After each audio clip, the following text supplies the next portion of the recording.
Chers toutes et toutes de la communauté chrétienne, bonsoir et bienvenue sur Agapo Presse, le média de l'épouse. Vous êtes dans Une histoire, un témoignage. Je suis votre humble serviteur, le frère Serge Huga. C'est le Seigneur Jésus-Christ qui déclarait concernant la mort de Lazare: « Ne t'ai-je pas dit que si tu crois, tu verras la gloire de Dieu ?» Eh bien, l'on pourrait croire que c'est le fait de l'histoire, pourtant non. Cette portion d'écriture demeure d'actualité aujourd'hui et est même devenue lumière pour beaucoup d'entre nous et nous amène à prendre position pour la parole. Mais bien aimé, mourir relève du naturel, mais revenir à la vie bien après la mort relève du surnaturel.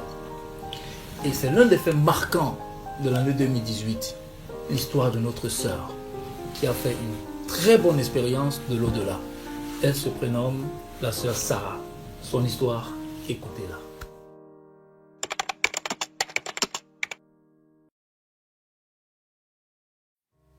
Que le Seigneur vous bénisse.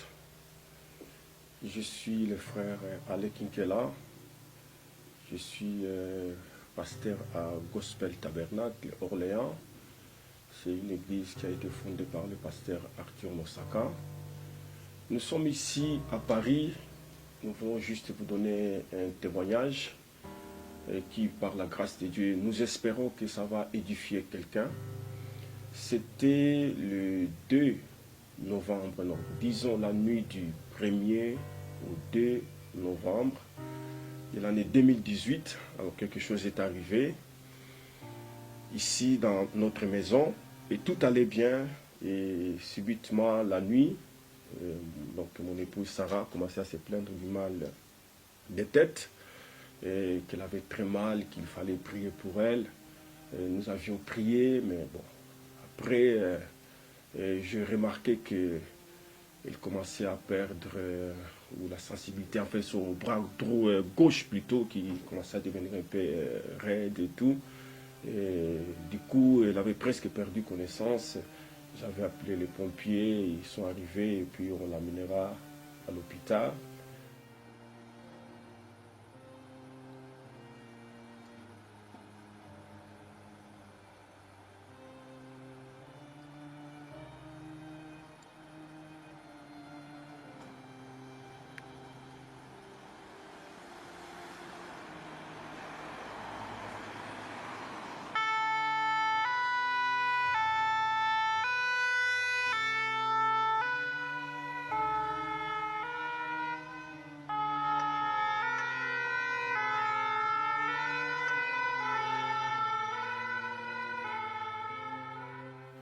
Et arrivé à l'hôpital, c'est là que les choses se sont précipitées, sont allées très vite. Alors je vous laisse elle-même, elle va vous parler de son témoignage, de tout ce qui est arrivé. Et puis bon, je vais essayer d'intervenir de temps en temps. Sinon, que le Seigneur vous bénisse. Je vous passe la sœur Sarah. Que le Seigneur vous bénisse. Comme vient de le dire mon mari, nous sommes là pour vous donner notre témoignage, précisément le témoignage qui s'est passé avec moi pour ce que Dieu a fait pour moi. Je crois que vous avez entendu, chacun a entendu un morceau par-ci, un morceau par-là, et nous avons pensé que le donner en entier aiderait quelqu'un dans sa marche spirituelle et pour glorifier aussi le Seigneur pour ce qu'il a fait, parce qu'il est vivant. Tout s'est passé, ça a commencé le 1er, comme l'a dit mon mari, la nuit du 1er au 2 novembre. Je me sentais un peu fatiguée, mais pas grand-chose, hein.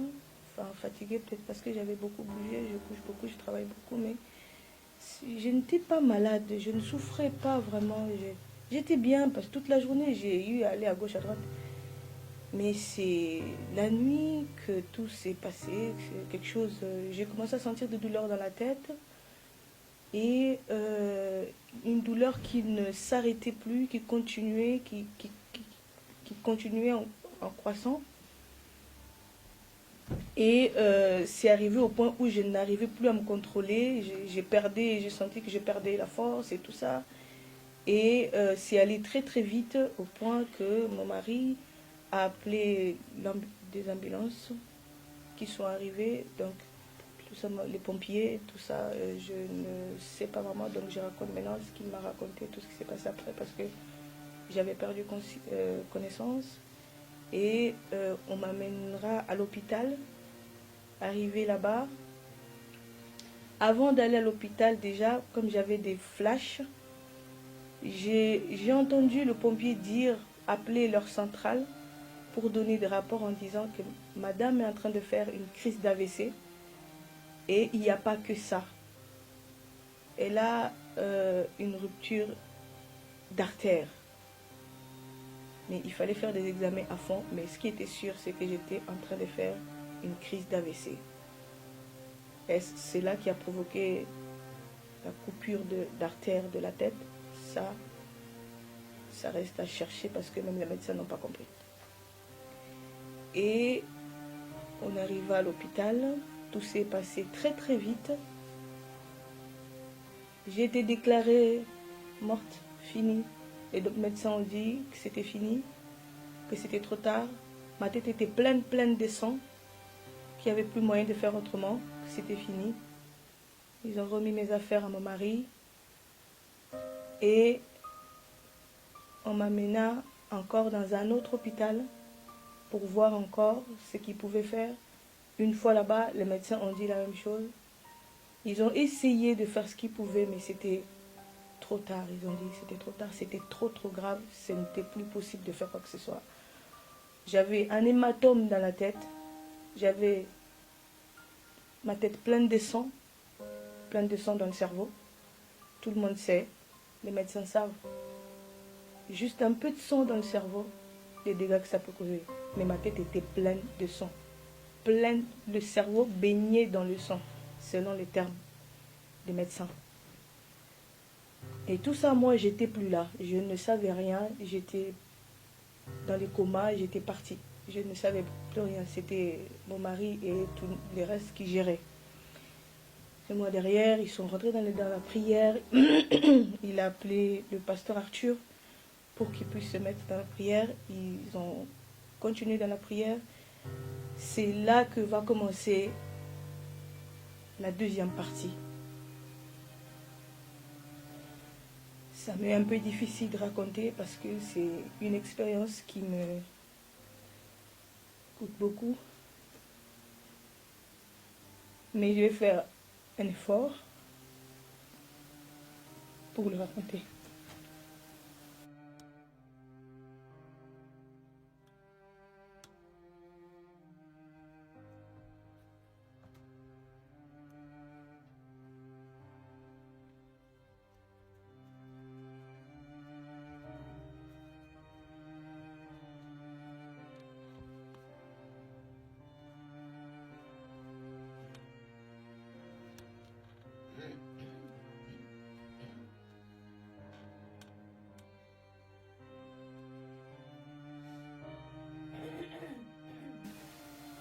Ce que moi j'avais remarqué, tout ce qui s'est passé après que j'ai raconté là, je ne savais pas.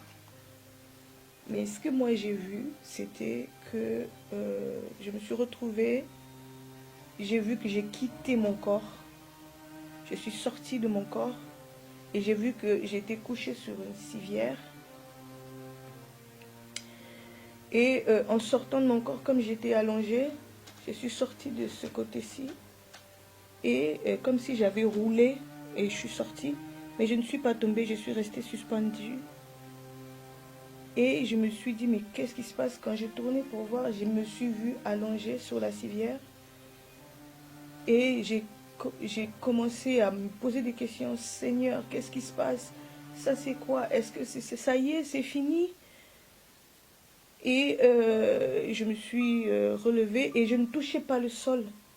J'étais suspendue et je me posais des questions et j'ai prié, j'ai crié, Seigneur, au secours, Seigneur. Et c'est à ce moment-là que j'ai senti dans mon cœur une voix me parler, me dire, Ne crains pas. Relève ta tête. Regarde la lumière qui se trouve à ta droite. C'était une voix vraiment audible, une voix forte. Et ça m'a redonné courage. J'ai relevé la tête vers mon côté droit. C'est là que j'ai aperçu cette lumière. Un nuage blanc qui derrière, et il y avait une lumière, une forte lumière, mais qui ne faisait pas mal. Elle était trop belle, cette lumière. Et quand j'ai relevé la tête, je sentais qu'elle me remplissait d'amour et de paix et d'assurance. Et je me sentais bien. Je dis, mais... Et au moment où je me suis dit, mais comment ça se fait que... Mais elle vient d'où cette lumière? Elle était grande, elle était magnifique. Je manque de mots pour vous expliquer comment elle était, cette lumière. Et j'ai senti que je commençais à monter et c'était la lumière qui m'a tiré vers elle. Et je suis sortie de la pièce où j'étais allongée. Je me suis vue allongée, je suis sortie de la pièce. Et en sortant de cette pièce, de cette salle où j'étais, je suis sortie de la salle et je suis passée par... J'ai vu qu'il y avait un couloir et il y avait une porte centrale, au fait, baie vitrée comme ça. Et la lumière, elle était là, au fait, elle n'avait pas d'obstacle, au fait. Et elle m'a tirée et je suis sortie par ce baie vitré là. C'est là que j'ai su que j'étais à l'hôpital parce que en sortant, j'ai regardé en arrière et j'ai vu que c'était l'hôpital Kremlin. J'ai vu le nom Kremlin-Bicêtre. J'ai dit waouh, donc je suis à l'hôpital. Et j'ai vu l'ensemble des bâtiments et la lumière elle continue à me tirer. Et j'étais tellement bien. J'avais plus mal, c'était beau. Et c'est là qu'a commencé mon voyage. Je ne marchais pas. J'étais comme si je volais, on dirait je flottais. Et en partant, j'ai regardé, j'arrêtais pas de regarder pour voir qu'est-ce qui se passait. Et la voix continuait à me dire, regarde la lumière qui se trouve à ta droite. Regarde la lumière qui se trouve à ta droite. Et je relevais la tête et quand je regardais la lumière, ça me faisait un bien, mais je ne peux pas l'expliquer. Et après, on a continué à partir et j'ai tourné encore ma tête, j'ai vu Paris. Mais au niveau où j'étais, Paris était sale. Et il y avait de la fumée. C'était pas beau. C'était vraiment pas beau à voir. Qui était très sale. Mais j'ai continué. Et la lumière, elle disait, comme si je me distrayais en regardant pour voir, mais qu'est-ce qui se passe? Et à chaque fois, je faisais ça, la lumière, la voix me disait, relève la tête. Regarde la lumière qui se trouve à ta droite. Et je relevais à chaque fois la tête. On a continué jusqu'à, j'ai reconnu qu'on était arrivé. J'ai reconnu la ville d'Épinay. Là, je l'ai vraiment reconnu. J'ai dit, mais on est vers l'église. Mais c'est Épinay. Et on est arrivé jusque vers le parking de l'église. Et on est arrivé à Shalom Tabernacle. Et la lumière, elle est rentrée dans Shalom Tabernacle. Et moi aussi, je suis rentrée dans Shalom Tabernacle. Je me suis retrouvée devant à la chaire. Pour ceux qui connaissent Shalom Tabernacle, devant la chaire, vers la photo de frère Branham. À la chaire de Shalom Tabernacle, mon église. Et là, j'étais là, il n'y avait personne. Et je me demandais, mais comment ça se fait que je n'ai pas d'obstacle? Et je suis rentrée là, et la lumière, elle était là. Puis, j'ai senti que la voix qui me parlait à l'intérieur, Elle ne me parlait plus à l'intérieur, mais je la sentais à l'extérieur, toujours vers mon côté droit. Et j'ai senti qu'il y avait quelqu'un qui me parlait, mais avec la même voix qui me parlait dans mon cœur. J'ai dit, mais attends, qu'est-ce qui se passe? Et je voulais me tourner pour voir qui était là. Je n'arrivais pas à me tourner vers ce côté droit. En fait, je sentais une présence, mais la voix était la même. Après ça, la voix, elle m'a parlé, donc je vais vous parler de certains détails. Elle a continué à parler, mais elle parlait chez cette présence, cet homme, je dirais cet homme ou cet ange qui était là quand je suis arrivée à l'église. Et tout de suite, après, on a fait un petit moment à l'église, puis la lumière elle est ressortie en m'amenant avec elle, parce que c'est elle qui m'a tirée au fait. Il y avait une force qui m'a tirée. Mais j'étais là, c'était elle qui faisait tout. Et on est parti, on est sorti de l'église, pas par les portes. On a traversé le mur, on est sorti par le toit, on est parti. Mais la présence de l'homme là était toujours là. Et à chaque fois qu'il me parlait, je me sentais bien. En fait, j'avais envie qu'il continue à parler. Et sa voix n'était pas étrange, sa voix était étrange. Et je disais, mais il n'est pas étranger à moi. Je connais, je sens que je le connais. Je le connaissais. C'était pas quelqu'un que je connaissais pas. Je sentais que c'était quelqu'un que je connaissais. Et à chaque fois, il parlait. Il me faisait un bien. J'avais envie qu'il continue à parler. Et on a continué à voyager. C'est là qu'a commencé le vrai voyage. On est sorti, j'ai vu vraiment, on est sorti de Shalom. Voilà, Shalom est resté en bas, on est parti. On a continué à avancer.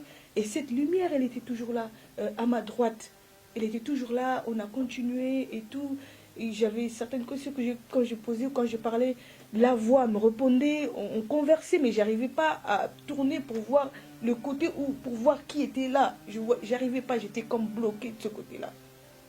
On dirait que la voix m'empêchait de le voir. C'est comme ça qu'on a continué, puis on est parti. On a fait un bon moment de voyage. Puis j'ai vu qu'on s'éloignait, on s'est vraiment éloigné, tout ça. On a quitté l'atmosphère, on est parti. Mais les routes qu'on avait prises, franchement, si il n'y avait pas la lumière ou la voix, personne ne peut aller par là et rester, et connaître la voie, quoi, connaître la route ou rester en vie, ou je ne sais pas, mais vraiment il faut que tu sois conduit par là.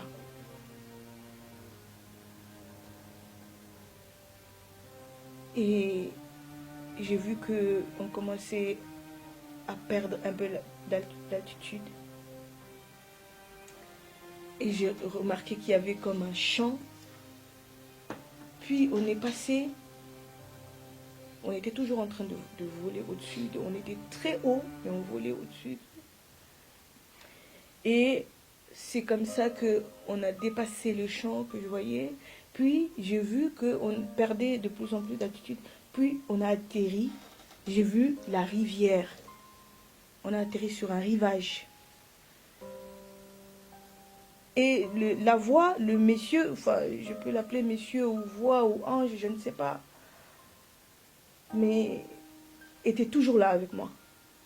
Et il me rassurait tant qu'il me parlait. J'avais pas envie qu'il arrête de parler. J'avais toujours envie qu'il continue à me parler. Ça me faisait un bien, je ne peux pas expliquer. Et quand on est arrivé à cet endroit-là, c'était étrange. Je dis, mais je pouvais voir de l'autre côté de la rivière. Je voyais un groupe de gens. Il y avait des groupes de gens. Ils avaient des très beaux corps et des robes blanches. Mais cette blancheur-là, non. Mon vocabulaire est vraiment pauvre pour expliquer tout ça. Ils étaient beaux, mais ils n'avaient pas le même corps que moi. je me souviens avoir regardé mon bras et refixé les yeux de l'autre côté. Et à ce moment-là, j'ai cru voir, je dis mais c'est ma mère. J'ai vu ma mère. Ma mère est morte depuis 2007. Et là, je la voyais de l'autre côté. Et elle a levé la main, comme pour dire Sarah. Et j'ai vu qu'elle a tourné son regard. Comme pour vous regarder, il y avait un autre groupe des gens aussi ils étaient beaux. Ils étaient tous en robe blanche. Et j'ai vu que le côté où ils regardaient, j'ai suivi de regard et j'ai vu que elle voulait signaler quelqu'un, mais en fait, la personne qui s'est réveillée, c'était mon père. J'ai dit, c'est pas. J'ai hurlé, papa! Il y a quelques personnes qui connaissent mes parents. Mon père est mort en 2013, ma mère est morte en 2007. Mais ils étaient là-bas, ils étaient là, je les ai vus ensemble, de l'autre côté de cette rivière-là. Et ils étaient beaux, ils avaient tous ceux qui étaient de ce côté-là, ils avaient tous les mêmes corps et les mêmes robes. Et j'ai encore regardé mon corps parce que ça ne se ressemblait pas. J'ai demandé à la voix, mais c'est où le mien? C'est où mon corps à moi? Pourquoi je n'ai pas le corps comme eux là-bas? Et la voix me dira, si tu veux ce corps-là, pour avoir ce corps-là, tu dois traverser la rivière. Ne crains pas, je vais t'aider à traverser. Et je te garantis que tu auras le même corps si tu traverses et la même robe. Et à ce moment-là, j'ai senti quelque chose, une des citations de Frère Branham. Dans mon cœur, j'ai directement répondu, j'ai dit nous, Frère Branham nous a enseigné que traverser la rivière, c'est la mort. Et j'ai senti la voix sourire, rire. Il a fait un petit sourire, donc il a ri. Après, il m'a dit, après j'entends la voix me dire, tu connais la vérité. Maintenant, veux-tu traverser? J'ai dit non. Je lui ai répondu un non franc. J'ai dit non.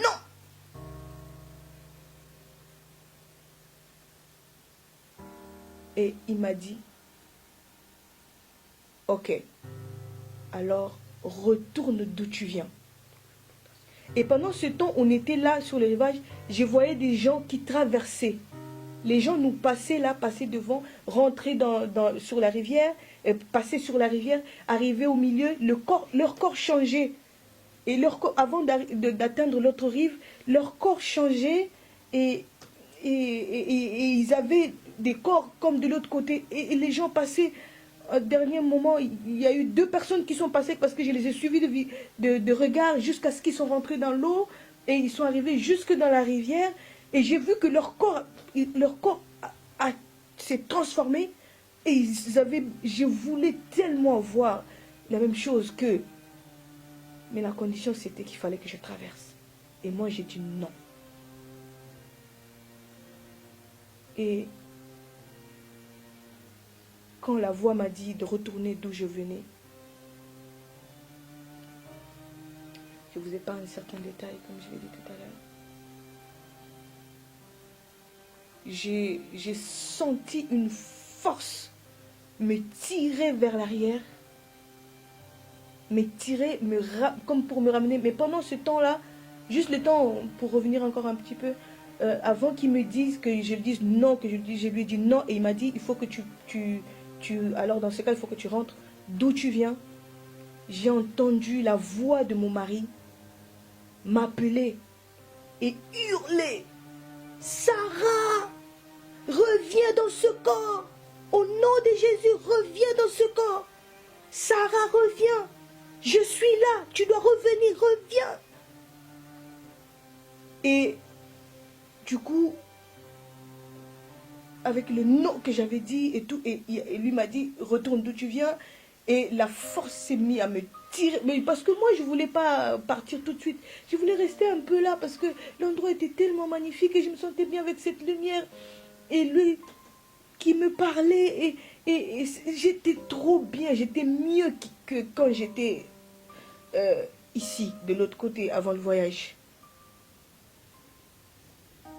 Mais je ne sais pas comment j'ai senti qu'on m'a tiré, la force elle m'a tiré, je suis revenue, mais très très vite. Quand je suis partie, c'était pas aussi vite que ça. Mais c'était très rapide que j'ai fait le retour. Je suis retournée et jusqu'à ce que j'ai revu Paris, j'ai revu l'hôpital. J'ai dit, je suis arrivée, j'ai vu comme les Bicêtre. Et je suis rentrée dans la partie principale. Et je suis rentrée dans la pièce où se trouvait mon corps. Et je suis revenue tellement avec... C'était énergique, c'était vraiment très fort. Que à l'arrivée, j'ai trouvé que je suis revenue dans mon corps avec... Parce que j'ai trouvé que, à ce moment-là, quand je suis revenue, j'ai trouvé Frère Alain penché sur moi en train de prier très fort. Et moi, j'ai cru que j'allais me taper contre lui parce que je suis arrivée comme ça et lui, il était penché sur moi. J'allais me taper. Mais non, mais je suis revenue dans mon corps. Donc, je suis passée à travers et je suis rentrée directement dans mon corps et je voulais l'attraper. Je croyais qu'il me voyait, qu'il m'a vu revenir. Et c'est après que je lui ai posé la question, mais qu'est-ce que tu as remarqué et tout ça que au retour, toi, tu m'as dit que... Ok, donc voilà un peu son expérience. Que le Seigneur vous bénisse. En fait, c'était le soir de ce jour-là, le vendredi 2 novembre. C'était entre 19h ou je ne me rappelle plus, mais c'était le soir en fait. Et nous l'avons trouvé parce qu'il était branché de partout, beaucoup d'appareils. Il était dans la salle de réveil. Et nous sommes entrés parce que j'étais accompagné de son oncle qui est aux États-Unis, qui s'appelle Thierry Mutombo. On est arrivé, bon, nous avions posé la question au médecin. Et le médecin nous a dit que, bon, il est là, ils ont fait tout ce qu'ils pouvaient faire, mais c'est à elle de réagir. Bon, je l'ai appelée Sarah. Elle ne réagissait pas. Sarah ne réagissait pas. Alors j'ai dit à son frère, à son oncle, nous allons prier. On a commencé à prier, à chanter, on a chanté. Il y avait beaucoup de malades, on chantait, on priait, on chantait. Et je l'appelais, mais il ne réagissait pas. Alors je me suis penché, j'étais à son côté gauche ici. Je me suis penché, alors je disais, Sarah, au nom de Jésus-Christ, relève-toi. Au nom de Jésus-Christ, c'est comme si je lui parlais à l'oreille. Au nom de Jésus-Christ, relève-toi. Au nom de Jésus-Christ, relève-toi. Je suis là. Mais il ne bougeait pas. À peine qu'il avait bougé, comme il était étendu, il avait bougé les deux doigts comme ça. Et c'était tout. Quand je l'appelais, il avait tendance à regarder du côté droit. Mais moi, j'étais de ce côté ici, à son côté gauche. Je l'appelle, et à peine chercher. C'est comme si elle voyait quelque chose, mais n'arrivait pas. Alors j'ai dit à son oncle, viens de ce côté ici, moi je vais aller là-bas. Et c'est là que nous avions commencé à chanter, prier. Et bon, comme il vous a dit, il m'a trouvé penché en fait. Et on priait, je l'appelais et tout. Bon, voilà, et puis bon, elle n'avait vraiment pas réagi ces jours-là. Et puis nous sommes partis, c'est les jours suivants, peut-être, les revenus, les samedis. C'est le samedi après-midi que j'ai pu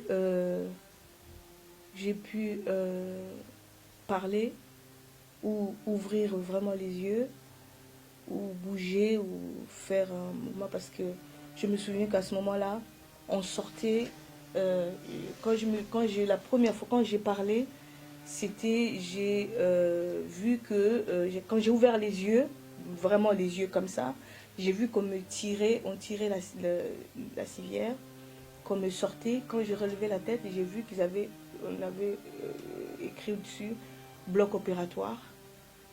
Et le monsieur qui me tirait, il y avait des gens habillés en blanc, sûrement les docteurs.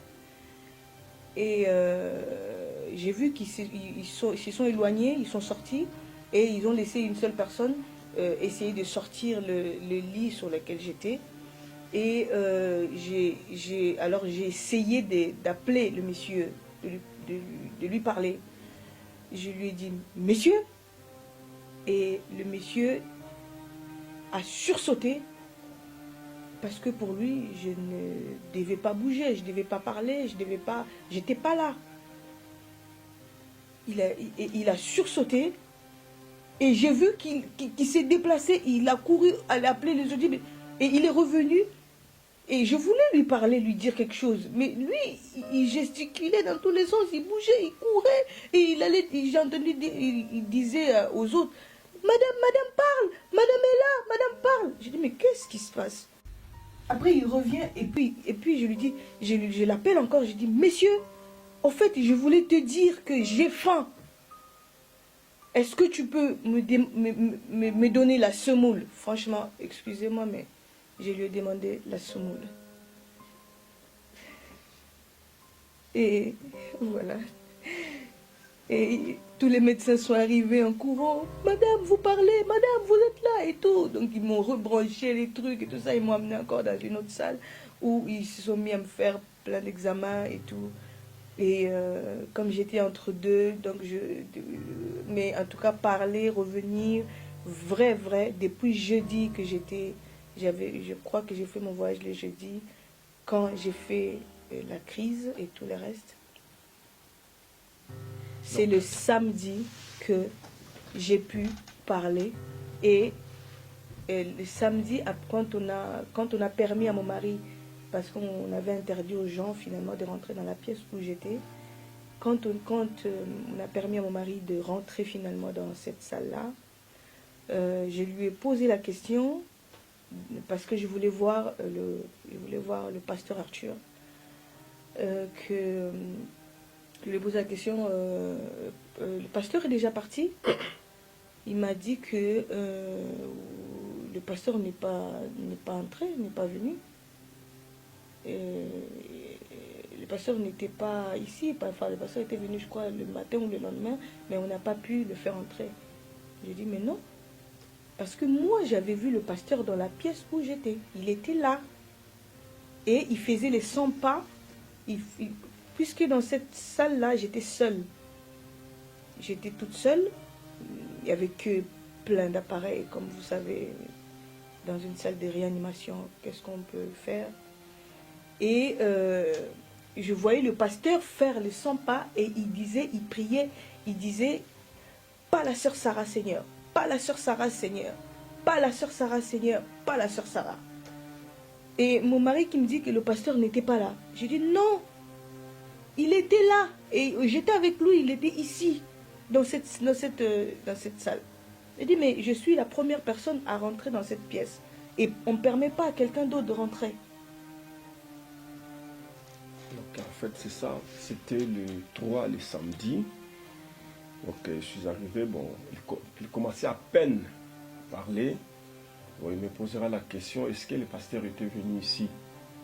J'ai dit oui, il était venu, mais nous étions à l'extérieur, donc on était Moses, donc le mari de Divine, et son oncle Thierry Mutombo, le pasteur et moi, on était à 4.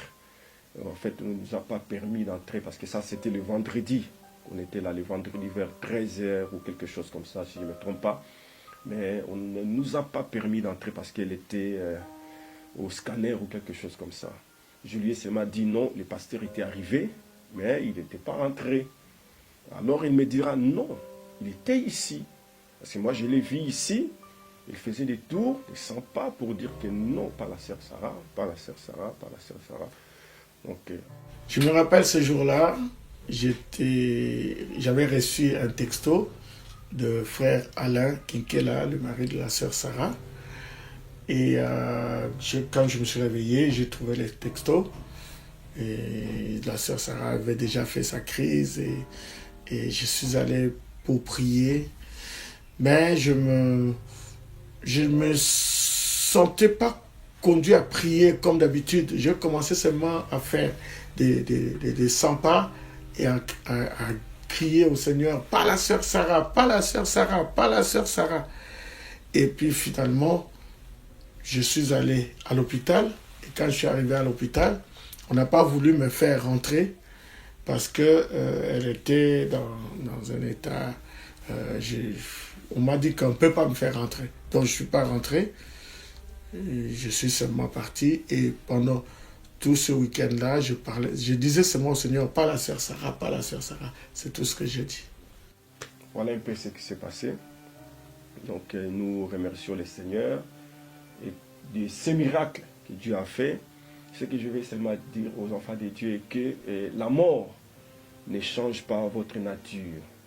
Frère Branham dit, lorsque nous mourrons, nous nous dirigeons vers la lumière. Là, je suis dans la prédication prisonnier de 1963 au mois de juillet. Nous dirigeons vers la lumière parce que c'est elle qui nous a conduits quand nous étions ici sur la terre. Nous étions influencés par cette lumière. Il dit, si vous êtes influencé par les ténèbres, lorsque vous mourrez, alors vous vous dirigerez vers les ténèbres. Donc voilà un peu ce que je voulais dire, que notre Dieu est réel, il guérit, il restaure. Et voici un témoignage vivant. Dieu a restauré la sœur, il peut parler, il peut bouger, il peut marcher avec du sang plein dans le cerveau. Il y a un monsieur qui avait juste une tache ici du sang dans son cerveau. Aujourd'hui, le monsieur ne parlait pas, le monsieur ne marchait pas, il ne fait rien du tout. Donc, un légume. Donc, nous bénissons le Seigneur pour ça, que Dieu vous bénisse très richement. Nous croyons que par ces témoignages, cela va fortifier quelqu'un. Que le Seigneur vous bénisse et nous disons Shalom. Shalom, shalom, peuple de Dieu. Le Dieu là qui a fait avec moi. Parce que ce qui était arrivé, les médecins ne pouvaient plus rien faire. Ils m'avaient abandonné, ils m'avaient déclaré morte. C'était fini. Ce qui explique aussi mon départ de l'autre côté. Mais Dieu m'a ramené encore sur terre. Dieu peut le faire encore. Et il l'a fait. Jusqu'aujourd'hui, ils ne retrouvent rien, ils ne comprennent rien. Ils disent, on n'a pas fait grand-chose, mais on ne comprend pas, ça s'est passé, et comment c'est arrivé, on ne sait pas, et comment c'est parti, on ne sait pas, on ne comprend rien. Madame, on ne comprend rien à votre situation. Et je suis revenue comme je suis. C'est Dieu. Et je voulais aussi, par la même occasion, remercier les enfants de Dieu qui ont prié pour moi. Quand ils ont appris, peut-être plus tard, parce que sur le coup, quand ça s'est passé, c'était très grave à ce moment-là. Les gens, beaucoup de personnes n'étaient pas vraiment au courant. Mais les gens ont continué à prier même après. Les frères, les sœurs, que le Seigneur vous bénisse. Je vous remercie de tout cœur. Moi, votre sœur Sarah, je suis là. Et je loue Dieu pour ce qu'il a permis que je puisse faire cette expérience. Et je suis sûre que c'est pour édifier quelqu'un. C'est pour édifier un enfant de Dieu quelque part. Il y a un détail que j'aimerais vous dire. C'est quand je suis arrivée à la rivière que je me suis mise à me poser des questions. Si j'avais vraiment vécu la vie de Christ, est-ce que je l'avais vraiment vécu comme il fallait? Et ma vie s'est mise à défiler comme ça.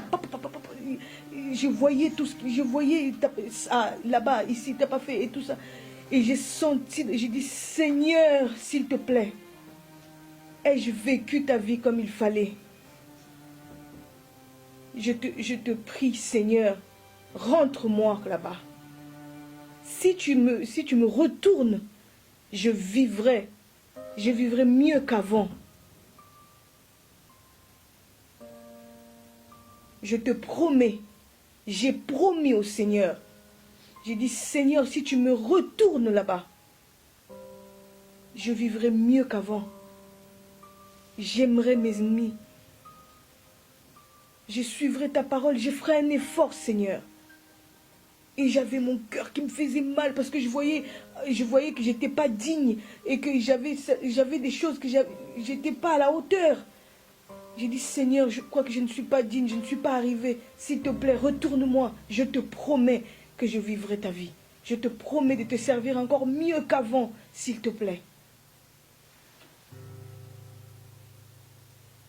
Et aujourd'hui, avant d'en arriver beaucoup plus loin, pouvez-vous vous poser la question?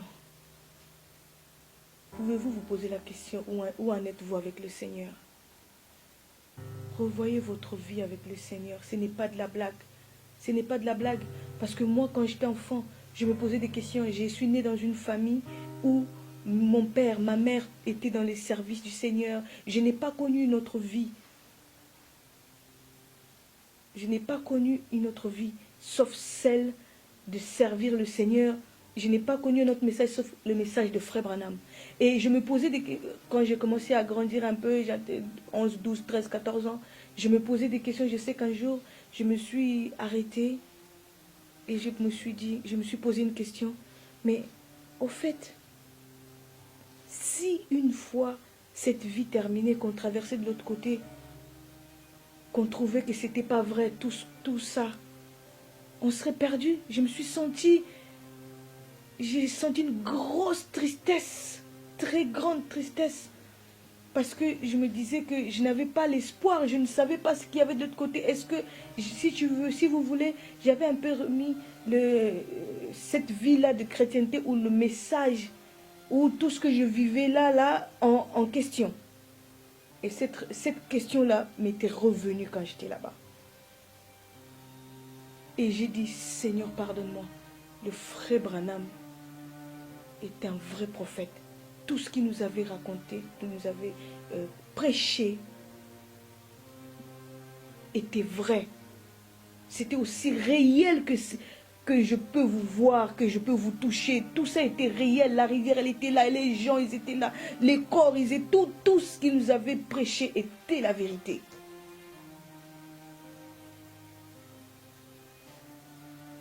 Il est plus tard que nous le pensions. Si aujourd'hui la mort ne vient pas, le Seigneur peut venir. Sommes-nous prêts? Sommes-nous prêts pour le rencontrer? Il m'a ramené ici. Sûrement, il n'a pas encore fini avec moi.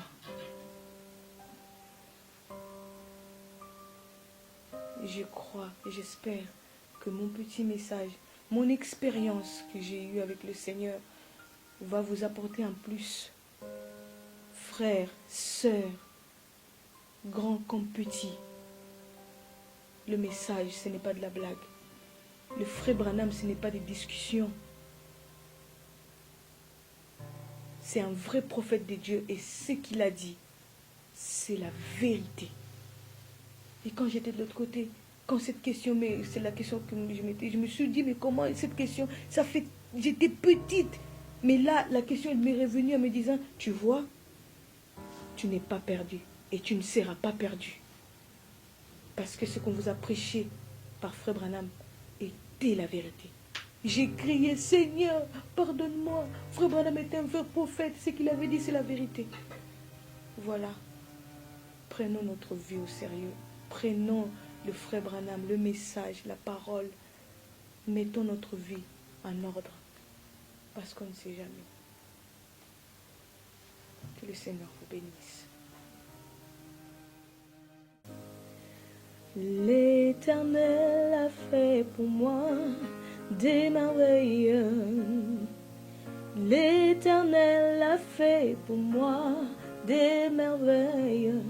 Il a permis à mon âme et à mon cœur, à tout mon être, de retrouver la position perdue.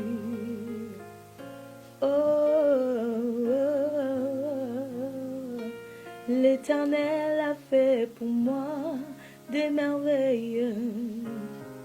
L'Éternel a fait pour moi des merveilles.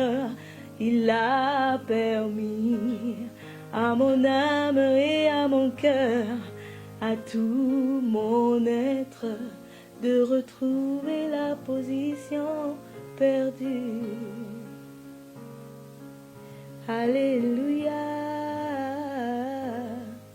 il est mon sauveur. Alléluia,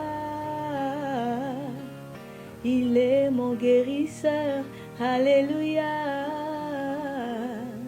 il est mon protecteur. Alléluia,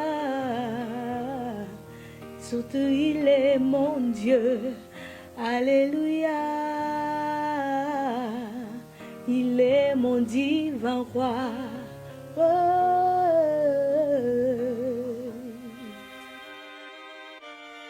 La foi produit les témoignages et les témoignages produisent la foi. Rachetons le temps. Mais bien aimé, il est écrit, si ce n'est pas l'enlèvement, c'est la mort qui frappera à notre porte. Vous serez seul face à votre destin. Sachez une chose, l'avenir, ça se prépare ici et maintenant. Je suis votre humble frère Serge. Restez connectés sur Agapao Presse. Shalom.